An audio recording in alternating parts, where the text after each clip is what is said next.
Oh, hey, we're back, and it's given us 12 minutes this time. What is going on with this thing? All right, well, you know what? We got 12 more minutes with Aztec here.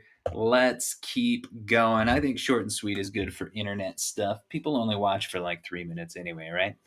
I got to get a good guy for clips. Cut up the little sound bites and make them in cute little shareable things. But really more focused on having the conversation than how to package it. So Aztec, you mentioned LDA. What the heck is that?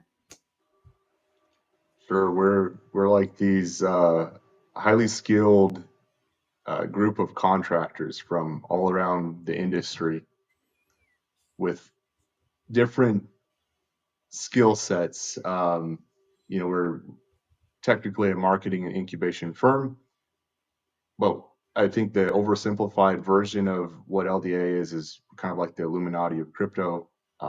We know Ooh. everyone. We're in all the chats, the well groups, the influencer groups, the builders groups, and we just uh, do a little bit of everything. I think the only thing we don't really do is raise money.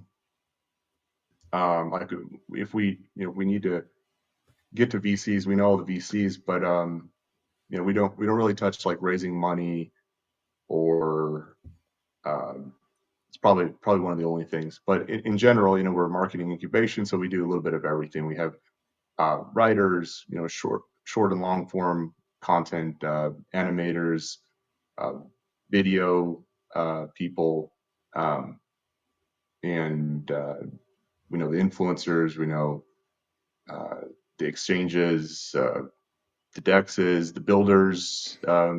In We just market and incubate essentially. We were actually the marketing incubation firm that incubated Polygon Proof of Stake. Oh wow. So you guys have done quite a bit. I know that I've seen LDA in your handle and some other people's handles, and I always wondered, what is this? What is this? Some kind of DAO? What project are these guys working with? And I think it's really great that people combine their skills to create these new landscapes, these new possibilities to engage with, to find new use case for our magic internet monies, and what we can do with those, and how many different ways we can chop them up and call them something different and swap them back and forth.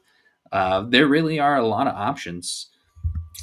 So when you got a little more involved in Polygon NFTs last year, and we've used your PFP from Twitter on the flyer for this. You're rocking a Danketsu. Uh, I think I've noticed an affinity that you have for anime art. Has this? How long have you been into that kind of art? And what is your favorite anime? Oh, that's a good question. I'll just so it's a cross. My favorite anime is probably like Naruto, or there was a more recent one called Edge Runners. It's kind of a play off of a video game called Cyberpunk, but it was amazing, man. And then I'm a big manga collector, so I got like this is still in the the wrapping, but like I love like manga like Berserk and tons of That is other. a thick book. Holy smokes! Yeah, that's just one. I I don't know if guess you can really see at the bottom here. I got like a little some of my collection right behind me. But yeah, I'm a pretty epic. big fan, collector of art, manga, and then I love anime, watching anime. Um, so yeah, with the Denketsu, I guess fell in love because they really capture that kind of manga spirit. And when I started going through their collection, I started seeing like a lot of pieces that really like resonated with me. Like my PFP, looking at the attributes, it has the tired eyes and the flame in the hand. And I'm a really aggressive go-getter type guy, so the fire resonates with me. And the tired eyes totally is like me because I never sleep. If anyone like knows me, I sleep like 4 to 6 hours a day because I live and breathe crypto. So yeah, I love their collection, but I'm not sure if a lot of people know this, but I mean, I was actually really early in NFTs. I was collecting Polygon NFTs from the very beginning. Some of my YouTube videos actually show this. I collected some of the very first uh, collections on Matic Network back in the day, and some of those were like gaming NFTs, and um, some of them were collections like there was a collection of digital pixel art called Polygon Punks, and obviously like Aavegotchi. Um, I was there for the beginning of Aavegotchi, but Awesome. I I kind of got really deep into the DeFi stuff for a long time, and then I got like you said, I got a lot more into NFTs again um, over the year, like last year or year and a half, and yeah, Polygon's just the NFT community has just exploded, especially once Utes came over. That was a massive thing for Oh Polygon. yeah, for sure. So it's interesting to see the disconnect between the communities that are involved in NFT focused activity versus DeFi. You sit at the crossroads. You know everybody in both communities.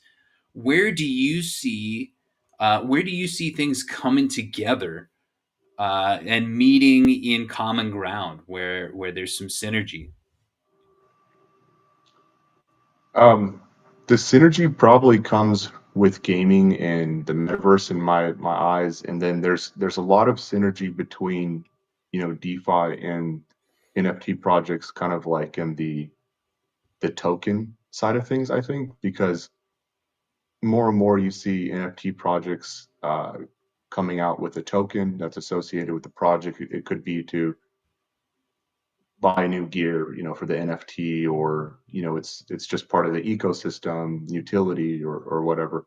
But I guess where we could probably collab more is have more pools, incentivize pools.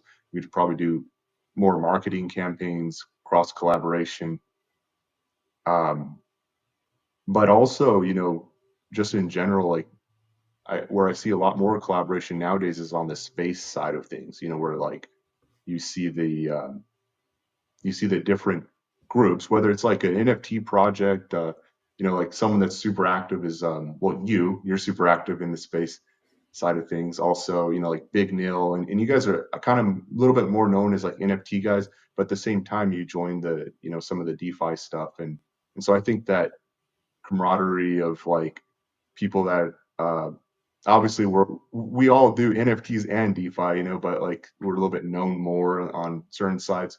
Us collaborating on the space side goes a long way too.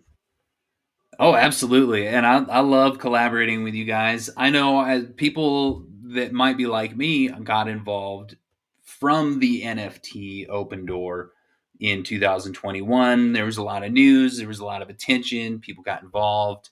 Mm. And some people, like myself, are still not as well versed in the rest of the capabilities of tokenization and everything that comes with that. A lot of my experience with tokens on Solana was that if it was a dummy token for community use in games, cool. But as soon as there was liquidity added to anything like that, it was getting sapped dry. Mm. Versus nowadays, we're looking at things like, for example, Gas Hero, and they have their GMT token that is functional. And obviously, that's kind of a high in the sky example because they're doing what 100 million in volume in the last couple of months, and so obviously there's reason to back up the liquidity in their utility token. Um, I suppose it's an interesting game of cat and mouse with some of these efforts because you stand something up in a tokenized way, people have the ability to support it, but they also have the ability to take from it as well. Have you seen that be a significant factor taking away from new DeFi projects? Well, what do you mean exactly? Like taking away from the DeFi Are fund? Or are people milking the new projects and just taking new token liquidity, or are we seeing a lot of DeFi projects really have strong legs? Hmm. I think it's, I'm in marketing and incubation, so I kind of see this across the board, whether it's DeFi, new projects, NFT tokens, projects in general. I think there are some people they want to make some money, or some people say the grift or whatever. But I see a lot of projects, honestly, that I run into that they really mean the best. They just might not have all the skill set to really be super successful, or really get out there in front of the community. And I think what happens is they kind of fail because they don't have all the tools for success, and so they look like they're taking advantage. They because they kind of failed. But also, some projects should just stay really small because they don't know how to get to the next level. They don't know what it takes, and all that stuff. Mm, scaling. I think that's scaling is a industry wide issue. I think we see that in NFT projects as well. They get to a certain point where they've done their thing, they've shot their shot, and Mm. then where do we go from here? How do we onboard more people? Say we have a 5K collection or a 10K collection, and I think we might have a brief broadcast interruption here, but I deleted my files, so we should be able to boot this conversation right back up as soon as it ends here and keep talking because I think we're starting to warm up and get juicy. So, in just a moment, we'll follow up with that question and we'll be right back. I suppose this is where we have commercials. Oh, nice. Okay, good times.